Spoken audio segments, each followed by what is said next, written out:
According to statistics, 30% of businesses, Kenyan businesses, fail within the first year.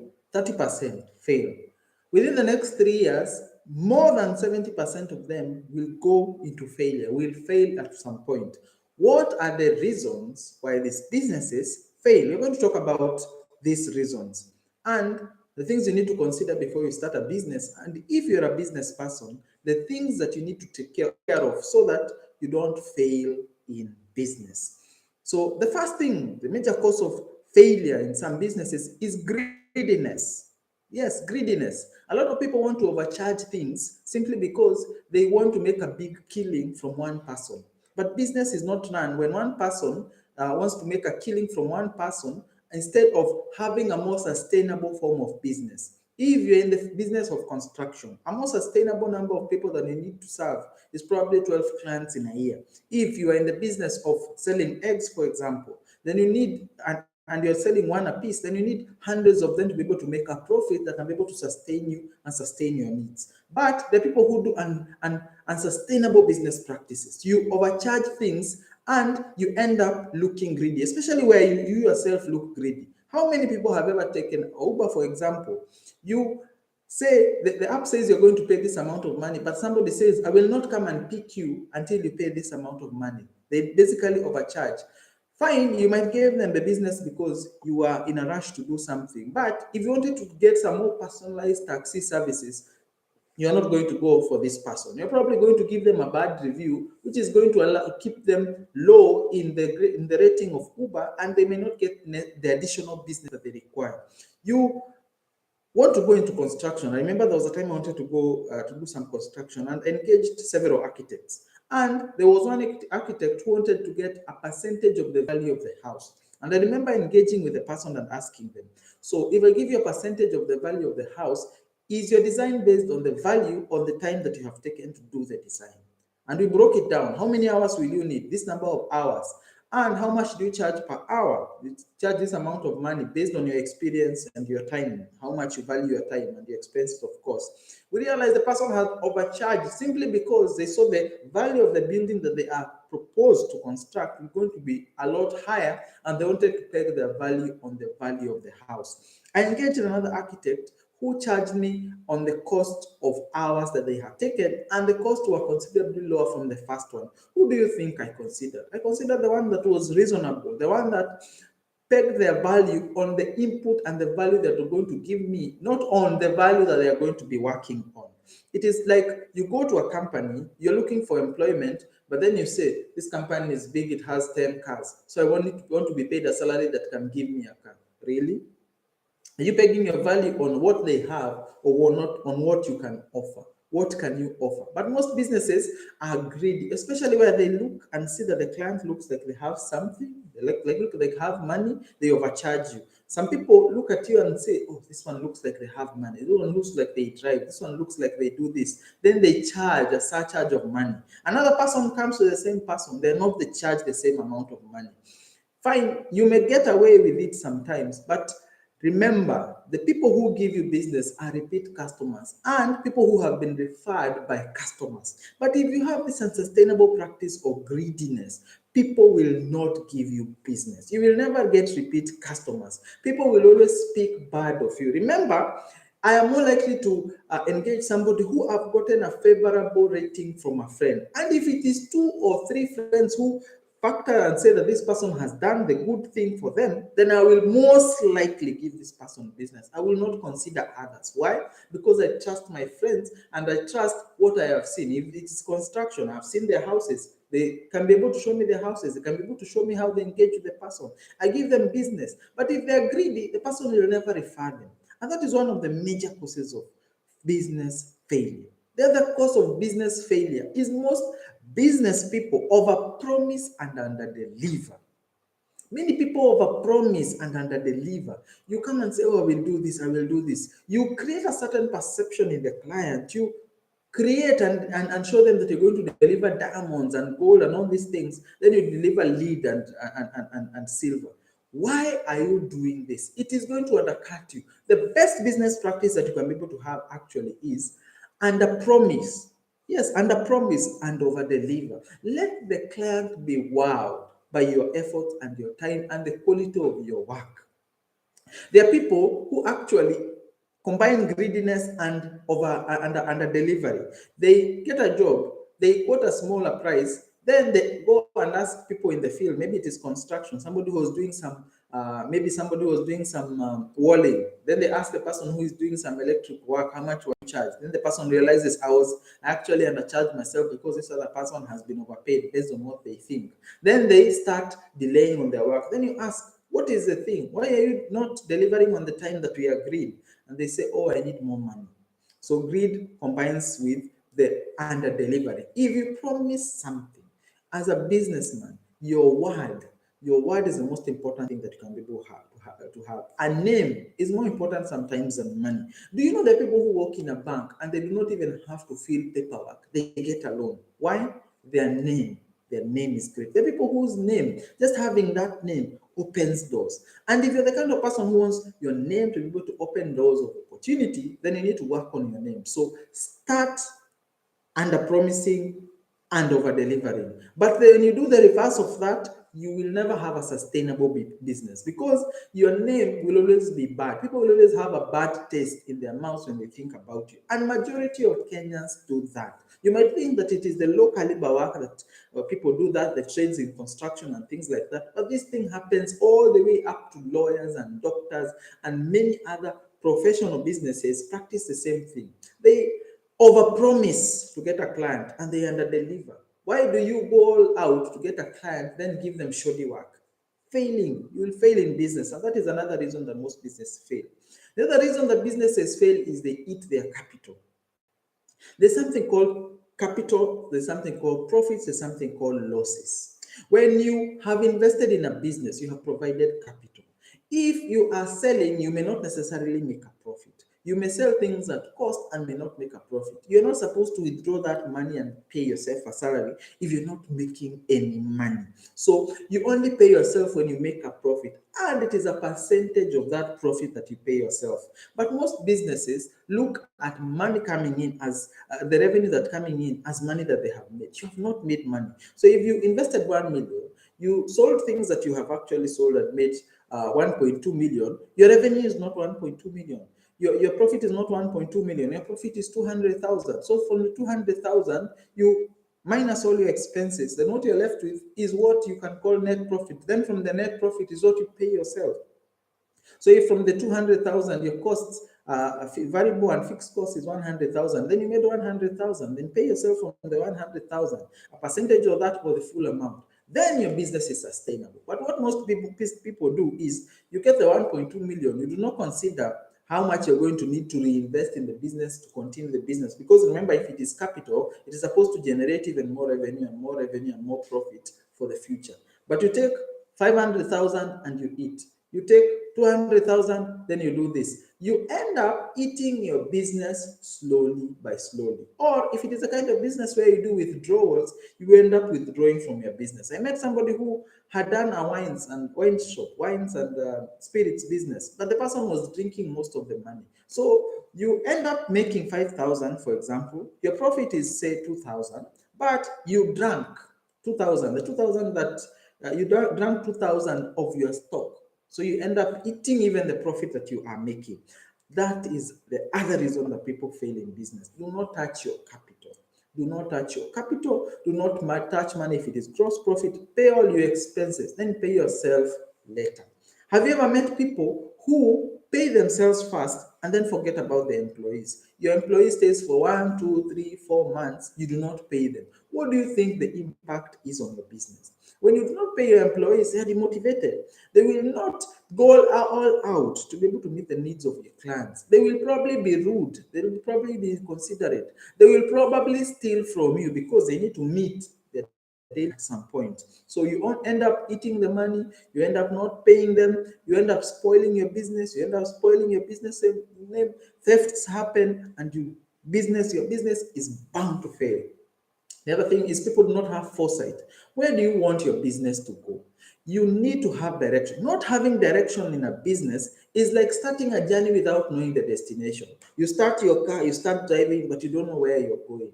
You will head nowhere. If you do not know where you're going, where your destination is, you will head nowhere. A lot of businessmen start business without knowing where you want your business to go. You start an architectural firm, for example. What do you want to specialize in? Do you want to do commercial buildings? Do you want to do personal homes? Do you want to do estates? Do you want to do malls? Then create your name based on what you want to do. This is what I want to do. This is what I want to perfect. If you want to do several lines of business, then you need to establish that this is what you want to do. But when you have determined where you're going, you start making steps towards that business. You're probably going to make value by determining what you're going to do from the start and pursuing everything as regards to what career and what path you want to pursue. But a lot of business people go where they think money is. So one day you get this mess you want to do. You are not supposed to take every business that comes your way, because there are certain businesses that are not in line with your vision. They're not in line with what you have forecasted for yourself and what you want to achieve. So you need to have the wisdom to know where you're going and stick to your plan and create everything and plan everything according to what you want to be able to achieve. But a lot of people do business haphazardly. Any business comes, you want to do. Any opportunity comes, you want to pursue. You forget to focus on what is important, especially on what you want to be in the future. Then the other thing is a lot of people lose innovation. People have been doing construction the same way, for example, brick, cement, brick, cement. If it's a commercial building, concrete, glass. Why don't people do new things? Why don't people know you for something that is different? Remember, when you differentiate yourself from the competition, you're most likely going to meet a niche that you're probably going to be the only one doing it. I remember having and reading about somebody who had started a timber construction business in Kenya. So they would do timber homes. A lot of people had ignored timber homes. Basically, they thought that timber homes are something to associate with poverty, something to associate with not making enough money. But this person specialized in log homes. They were getting all the businesses from conservancies, all the businesses from people who wanted log cabins, all the businesses that they could, that people wanted any form of wood finishes in houses. They got all that business. Many people will not be able to do that, want to do timber homes, but the few that can be able to do, if you can be able to capture all that market, this is money just waiting for you. Basically, the person was always booked. Basically, the person was always having businesses. Why? They thought of differentiating their product. Innovation is the key when you want to have your business differentiate itself from the competition. Remember, in a market, everything is noise. But what stands out is what is different from the rest. So make your business a little bit different from the rest, and you will see yourself grow. But most Kenyans want to do the same thing. They want to do, so how will you ever grow in business above a certain point if you are doing whatever has been offered in the market? And remember, the people who are going to undercut you. So you offer the same thing, the people will offer cheaper products, people will overpromise, then you end up not getting business. Differentiate your business, and you would see yourself playing in your league alone. Then the other thing that people do not do, they're not legally set. A lot of people are not legally set. You start business, you open a shop, then you do not have this license, you do not have this license. One day, the county council is disturbing you. The next day, the policemen are here. The next day, somebody in a copyright board is here. The next day, you have not sorted out your legal issues. You need to sort out all your legal issues so that when you start business, you do not start looking and going to police station to rescue your employees. You need to set yourself legally from the start. You'd rather start slowly, but start well, because all these things that are going to stop you along the way, all these legal things that you need to get that are going to stop you along the way, are going to affect how your business is going to proceed. And remember, the first year of a business is a year that you need to give it more time, the time you need to give it more attention, the time that you need to be there physically to be able to see how it progresses and it grows, is the time that you need to take care of your clients even better so that they can be able to be repeat customers and are going to also recommend your product. So in the first business, you need to the first thing you need to concentrate on your business. But if you're concentrating all these legal things and all these legal issues, then you're going to be distracted from meeting your overall goal. The other thing is poor customer service. People have poor customer service, and especially post-sale service. Fine, you have sold something to somebody, they have gone, but when they complain all this, take the time to be able to meet them and talk to them. Do not ignore them and say, once goods are sold, they cannot be returned. It's not always about the goods, it's about the customer relationship. A lot of people do not even understand their customer needs. A lot of people do not even take the time to do customer research. A lot of people are caught unawares when customers say that your business is bad, your product is bad, because they did not take the time to listen to their customers, to change their product, to differentiate the product the way the customer wants. I'm not saying that the customer will always be right, but I am saying if you listen to 10 customers who are telling you one thing, but you follow your own way and do not listen to them, it is more likely that they are more right than you, because 10 people cannot be wrong and you are right as a person. So listen to your customer, offer good customer service, because Kenyan businessmen do not offer good customer service. Kenyan businesses, especially post-sale service, they ignore you because they say, I've gotten the money, I do not need to impress them further. Bad customer service. And then coupled to the earlier point that I gave you, which is over promising and under delivering. So you under promise, you over deliver, you even spoil the customer experience. They do not appreciate whatever you do. And remember, small things can be able to spoil all the good work that you have been able to do. Simply take the time. Let the customer feel listened to. Give them the time, and they're going to give you a repeat customer, or they're going to be repeat customers themselves.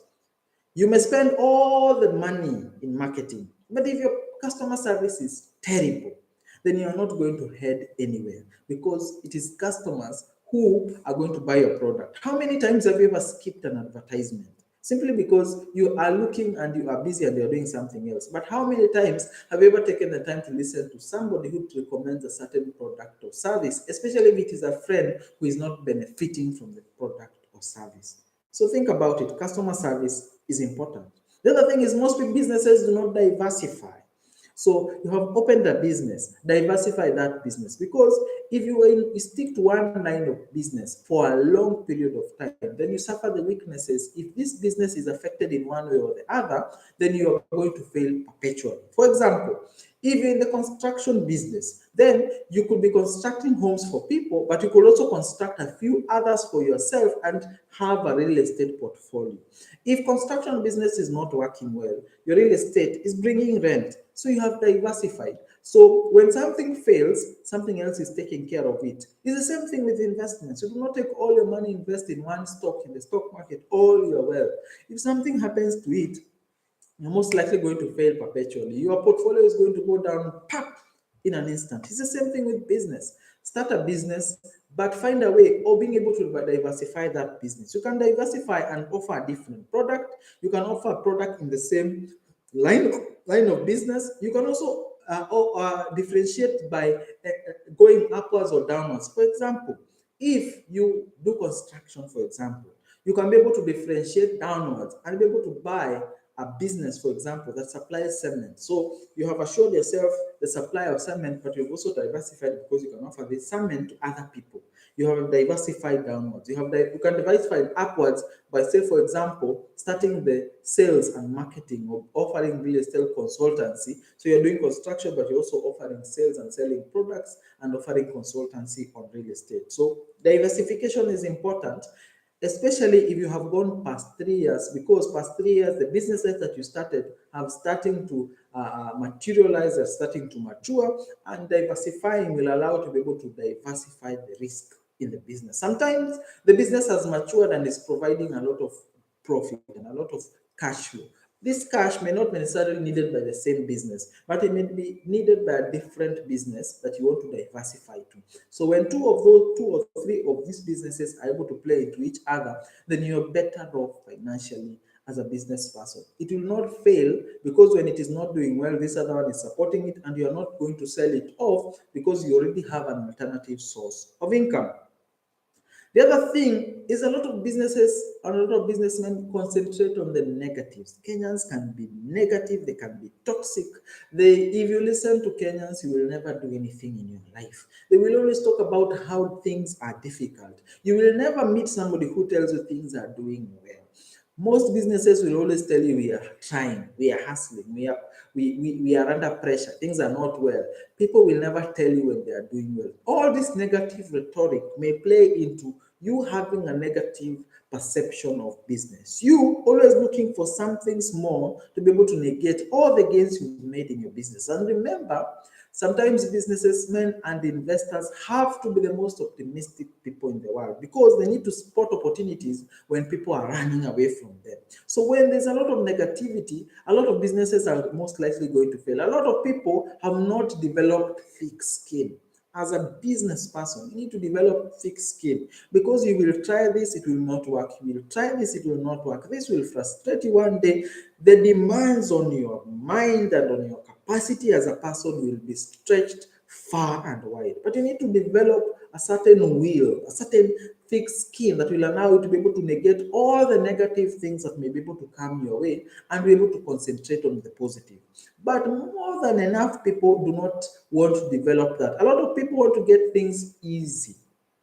I remember when I was growing up, my mom used to tell me nothing good comes from a good thing.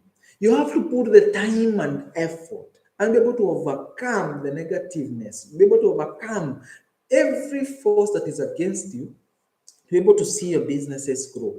Listen to businessmen and read biographies of businessmen. They will always tell you there was a point in their business they wanted to close down because a lot of things were happening and they had made them have a negative attitude towards their business. But then they realized that I have come too far to see this thing fail, and they were able to overcome it in some way. They were able to get either to get mentorship, they were able to do more research, they were able to overcome whatever they were struggling with. So, as a Kenyan businessman, you need to develop a little bit of grit, a little bit of thick skin, and a little bit of seeing the positive even in an otherwise negative situation. Then the other thing that happens is most businesses do not reinvest.